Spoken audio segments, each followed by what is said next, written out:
You're listening to the Just Go Bike podcast. We're all about the culture of bicycling just for the fun of it. Your host, Kathy Murphy from the Morphology podcast and Andrea Parrott from Parrott Talk are joined by a wide variety of guests each week that delve into the social side of cycling. With tales from RAGBRAI Nation, come for the bikes, stay for the fun, and leave with a smile.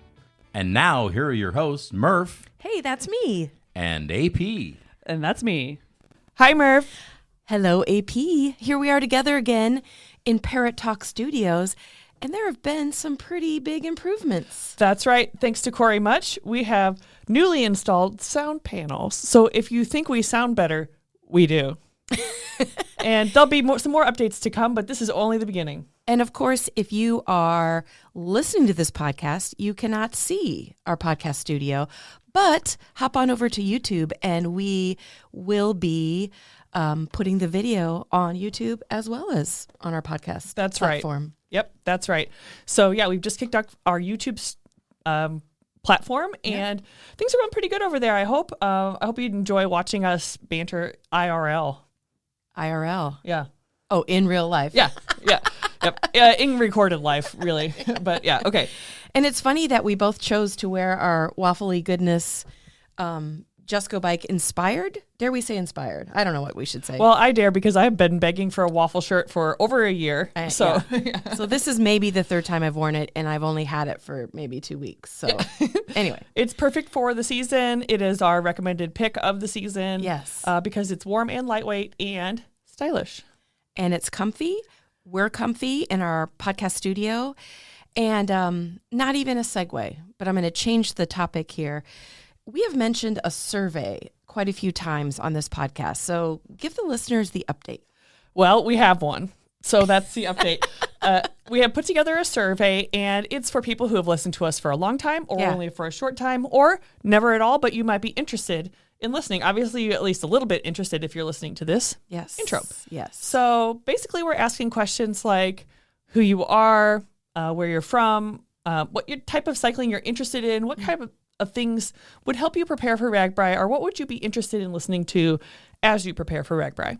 I am so looking forward to what listeners have to say because we think we know. Yeah. And maybe we do know, but. Yeah. Well, and we talk to a lot of you at events or in person, different places, but those events go so quickly and we don't write anything down. So this is a way to be sure that we remember exactly what everybody would want to hear from us. We want to be helpful to you. We want to be interesting.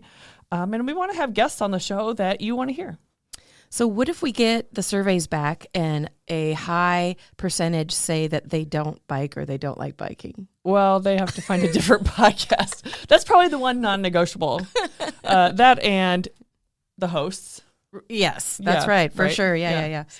So, okay, one thought that I have that I wrote down here, which is why I'm looking at my computer, is how many listeners are actual RAGBRAI riders versus how many have never done RAGBRAI and are thinking about RAGBRAI. Oh, well, if you haven't ridden RAGBRAI, what are you waiting for? True. Yeah. But we take everyone. We're a cycling interest podcast. It's not just about RAGBRAI, although that's our main topic a lot of times. Yeah. We talk about all different types of cycling all around Iowa. So, if you want to hear about that stuff, let us know. For sure. We're into it. Well, and maybe you listeners need a top 10 list of why you should spend the week with us in the great state of Iowa. Oh, I love that. Yeah, let's do it. And if you are a longtime rider, I especially want to hear from you in this survey. Think about what we're missing in this list. Yeah. And let us know because, we're both longtime riders and we still miss stuff once in a while or people have different perspectives. That's right. Yeah. All right. And if you want to take the survey, the link will be in the show notes. So we make it easy for you. All right. Let's get to it.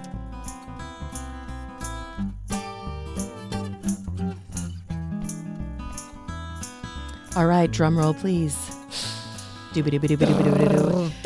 Here are the top 10 reasons. Here are our 10 reasons. We think they're the top 10, but I bet you there's somebody out there that has different top 10. I could probably come up with 11 reasons if you really twisted my arm. I mean, there's a lot of reasons why people ride RAGBRAI. You're right. So we stopped at 10. Yes, that's right. Okay, yeah. So these are our top 10 reasons to bicycle across Iowa during RAGBRAI.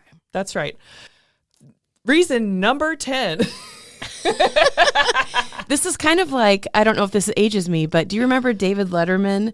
And he would do a top 10, but he would have like a guest, like either somebody in the audience or a celebrity would be like, and the number one reason. Yeah. But let's just say these are in no particular order. Oh, okay. And side note, I have gone to see David Letterman with my family one time. What? Taping a live episode. Yeah. What? It was really cool. Yeah, in the studio in New York City. And Oh my gosh. Yeah. We were in the balcony, so you can't really see us in the taping, but it was still cool to be there. Yeah, that's cool. Yeah. All right. So anyway, side note. Good side note. Yep, we went to the Hello Deli next door. And Oh, yeah, Rupert. Yep. Yeah. Yeah. So, all right. So anyway, I digress. Okay. All right. The first reason that we have for you for writing RAGBRAI is the unparalleled camaraderie. Oh, man. So true. That's why we're friends. That's right. I mean, we're friends because, you know, we get along and we're cool, but we met because of RAGBRAI. That is so true. We met on, I believe, the pre-ride, but it's possible we met on RAGBRAI. I can't say. Mm-hmm. It's been many a years. But because of RAGBRAI, we met. Okay, we'll say that. Okay. Yeah. Anyway, yeah, and I am, side note, I'm super proud of myself pronouncing camaraderie correct. Bleh. But, are you though? All right. RAGBRAI isn't just a ride, it's a community of riders, locals, and volunteers. You'll meet people from all walks of life, and you'll make friends and share stories all along the way.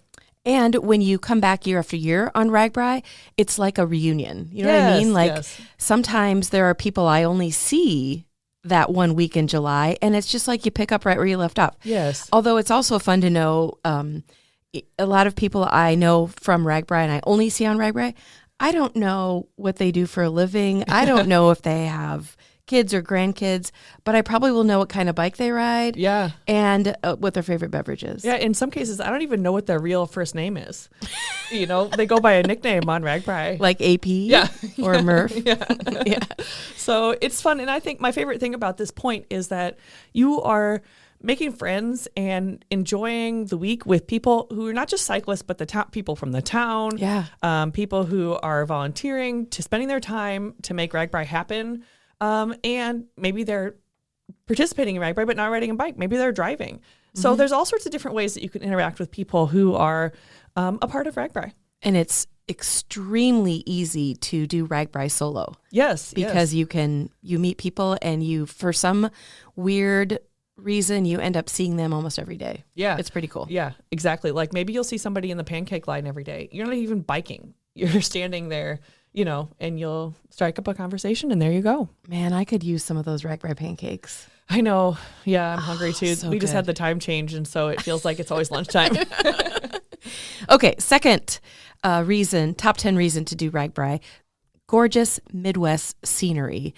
And, you know, if you have never done RAGBRAI and you've only gone through Iowa on Interstate 80 or in an airplane and you just see farmland, it is so much more. Well, yeah, and even just the farmland is more beautiful up close and personal, I would say. Yeah. Especially, I really love soybeans. I got a soft spot for soybeans. Oh. They look like little hedgerows. They're so neat and cute. Oh. And fluffy. I don't know. But anyway, if you listen to our podcast as we went through RAGBRAI 51, you'll remember that we really hyped up the scenery because it's drop dead gorgeous in southern Iowa. Yes. It's beautiful in all of Iowa, but you probably, if you've been listening for the last year, you've heard us talk about this quite a bit. Yes, and there's a full range. I mean, you've got your rolling hills, you've got rivers, you've got small towns, big towns.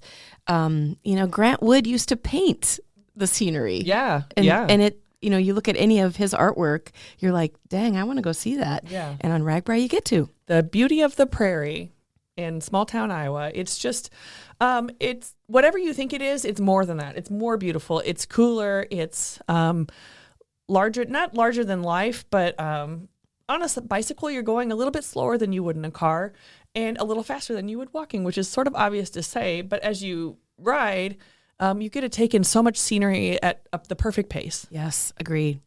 All right. So the next reason why you should ride RAGBRAI to bicycle across Iowa during RAGBRAI is endless small town hospitality. Oh, yes. Yes. And I think saying endless is underplaying it because every single town is so nice and so welcoming. And they always have a little something up their sleeve to surprise us. be it a theme or a food item or just the celebration of us arriving.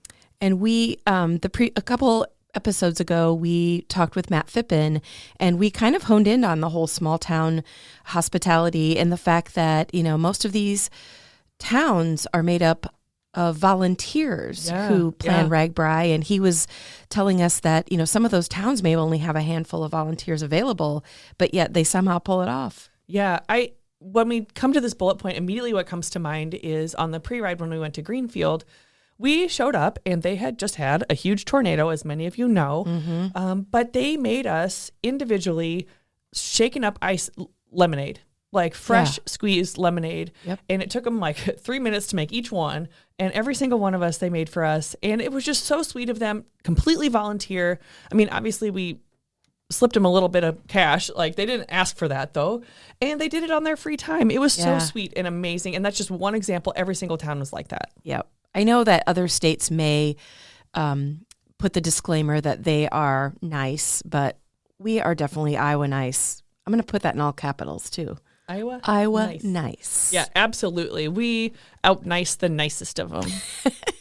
Okay, next one is going to be one of our favorites, Midwest Food Heaven. Oh, baby. That's right. I mean, RAGBRAI is famous for its food stops, whether it's the vendors that come each year that come from out of state, but also the local vendors that whenever I see the sign Walking Taco, I'm in. It doesn't matter what the vendor is, what they even have in the Walking Taco. And if you don't know what a Walking Taco is, OMG. Yeah. A Walking Taco, first of all, my dream is that they make them in the large bags of Doritos, like the party size. And what it is it's a bag of Doritos or Fritos or other like Mexican chip, but usually one of those two with like a taco beef put inside, and then it's slit along the side so you can put in all the taco fixing in the bag of chips. Yes. Is the easiest way to say it. So it's you've so got good. Lettuce, cheese, sometimes salsa, beef, almost always beef. Mm-hmm. Yeah, it all in there together, and then you eat it with the fork right out of the bag.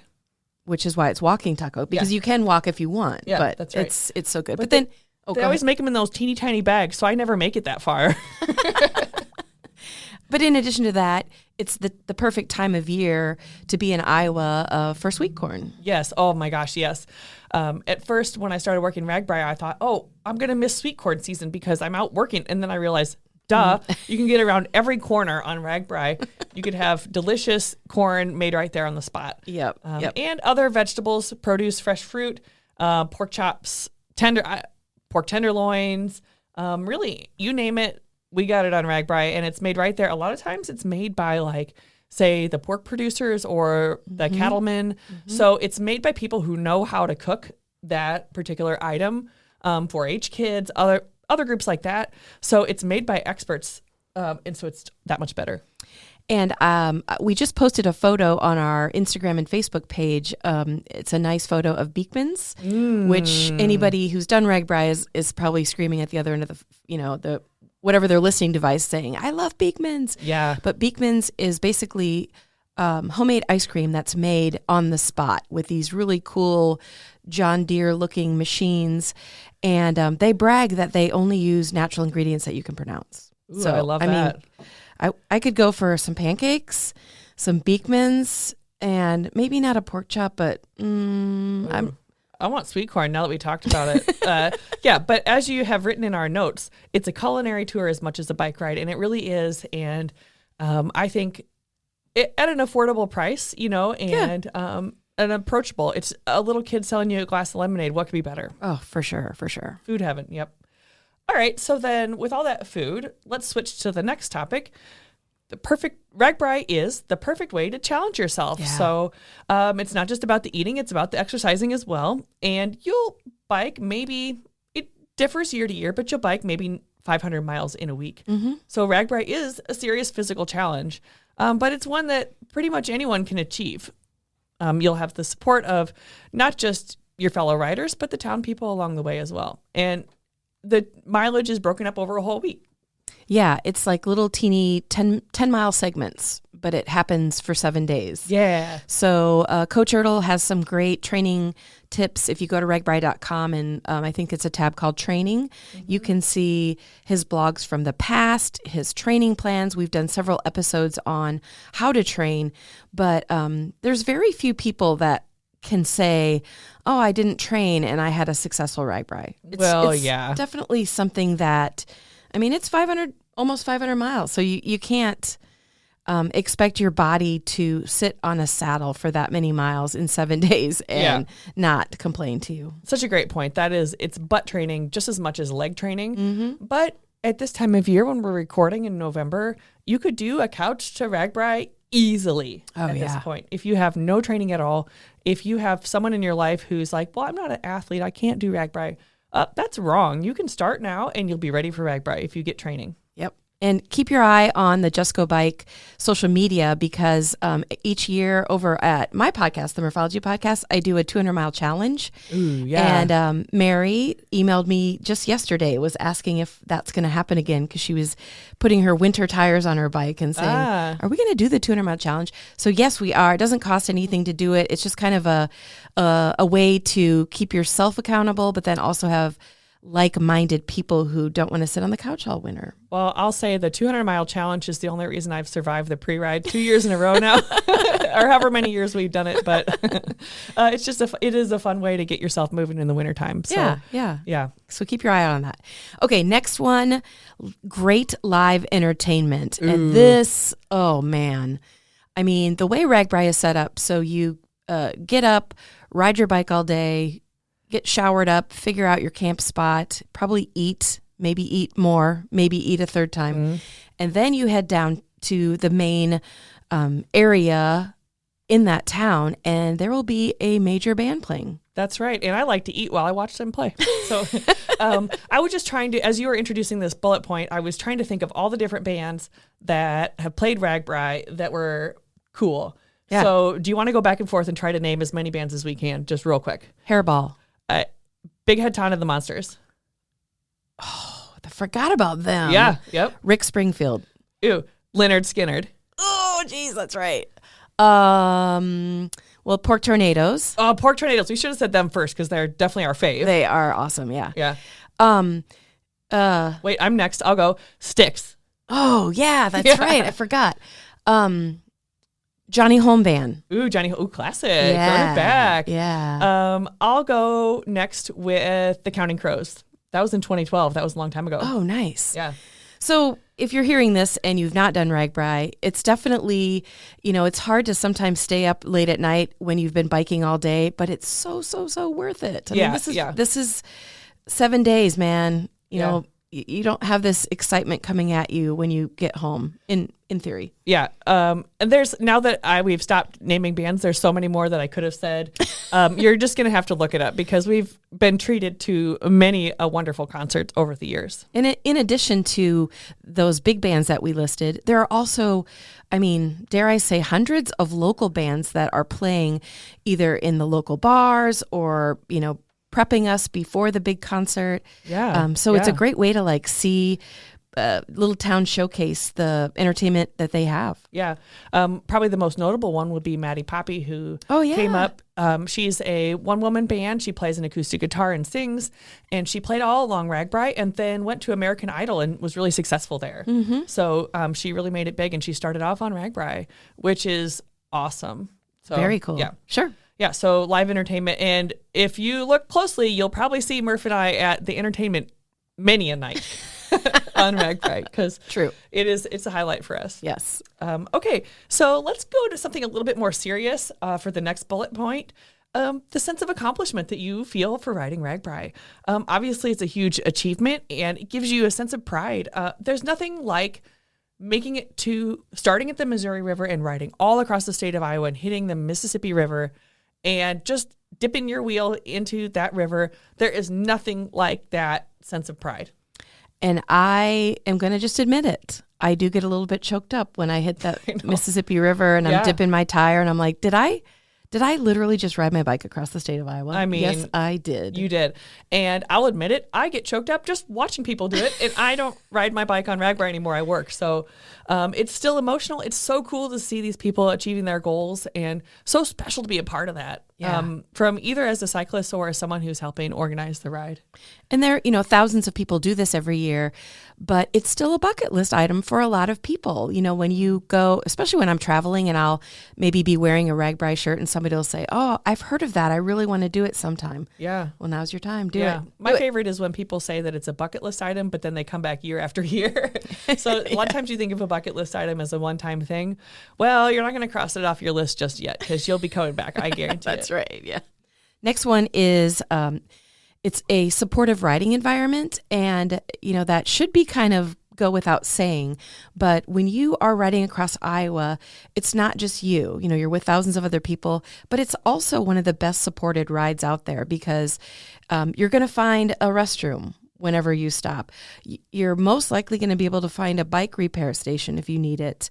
You're going to find a place to camp. There's, of course, you're doing it on your own. You have to pedal your bike, but there's so many different avenues of support that are available for you during the ride. Yeah, absolutely. There was one time when I was riding with just myself and my mom way back in the olden days when I started riding RAGBRAI, and we started riding and realized we forgot our wallets. And what? Somebody loaned us money, a stranger loaned us money, and we got through the day, and the next day we saw them and paid them back. Wow. And that is RAGBRAI for you. That is amazing. Yeah. And that is not a unique story. That happens every day on RAGBRAI. Hopefully you don't forget your wallet, but that's the sense of community and helpfulness that exists on RAGBRAI. Right. And then, of course, if something actually happens to you while you're on RAGBRAI, it's also heavily supported with medical. We have ambulances, we have motorcycles that are medics. So all that kind of stuff too. Yeah, I know. I always say I've never had to take an ambulance. I've been lucky in that way. But if I ever did, I'd want one of the RAGBRAI ambulances to grab me because they're so fun. You should probably knock on wood. Knock on wood. Okay. Yep. Okay. Yep. Perfect. Sorry about that. All right. Next one is one of my very favorite reasons to ride RAGBRAI because RAGBRAI is a celebration of Iowa culture. It really showcases their unique charm, history, and like I said, culture.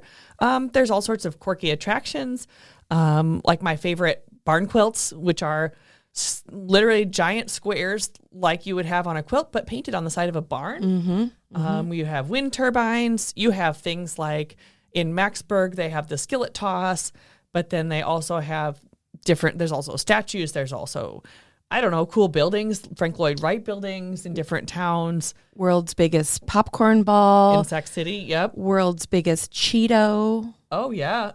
Algona. I think so. Yeah, Yep. Algona. So there's all sorts of cool things in Iowa that you would never know. Or say in northwestern Iowa, it's the home of Jiffy Pop, where they have different, and I think a couple different kinds of popcorn. They had a museum. Yeah. So we're the popcorn home of the United States, and you would never even necessarily know that. Where Iowa is, we have a lot of corn, but popcorn, did you know that? So there's all sorts of wonderful things like that. Not to mention, say, in Cedar Rapids, they have the Czech and Slovak Museum, so actual cultural attractions. We can go on, and in fact, we will in later episodes. But yeah, so RAGBRAI is a celebration of everything Iowa. We stop on maybe 70 different communities along the way, all told. Isn't that crazy to think? Yeah. It's like 70 small festivals throughout the week. Yeah. It's crazy. And each with something a little different to offer. So yeah. It's fun to explore that.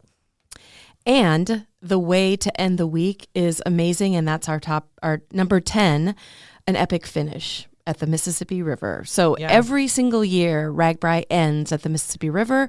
And if you look at a map, you'll see that the Mississippi River creates the border for Iowa on the east side. That's right. Yeah. And we kind of touched on this a little bit, but it's a really special moment. It's always a giant celebration. It's always a giant photo op. And Murph and I will be there. Yes, we interviewed some people this past RAGBRAI. Literally, they dip their tire and then we throw a microphone in front of their face and say, "Do you want to be on the podcast?" And people were really, really emotional. Yeah, it was cool. Yeah. And we just picked random people. Yeah. It was one of every day is my favorite day, but it was one of 7 amazing days. Yeah, it was really, really cool. And we'll definitely do that again because, I know I have a reason why I would do RAGBRAI and what it means to me, but everyone's reason is a little bit different, and it's fun to learn that. Yeah, yeah. So, okay, so after hearing these top 10 reasons to do RAGBRAI, do you feel like you want to do it? of course, but I already wanted to before we did. I know. Me too. Yeah. Well, I hope we either encouraged you to do RAGBRAI or reminded you why you like to do RAGBRAI. That's right. And we'll be back next week. Can't wait.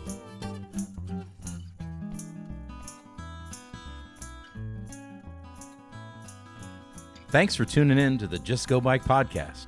Murph and AP will be back next week. In the meantime, check us out on YouTube, Instagram, Facebook, and X, formerly known as Twitter. And if you would like to contact Murph and AP with a comment about the podcast, or maybe you have a topic in mind, email them at justgobikepodcast@gmail.com. Don't forget to rate, review, and subscribe to this podcast, especially if you're a fan. Until next time, Just go bike.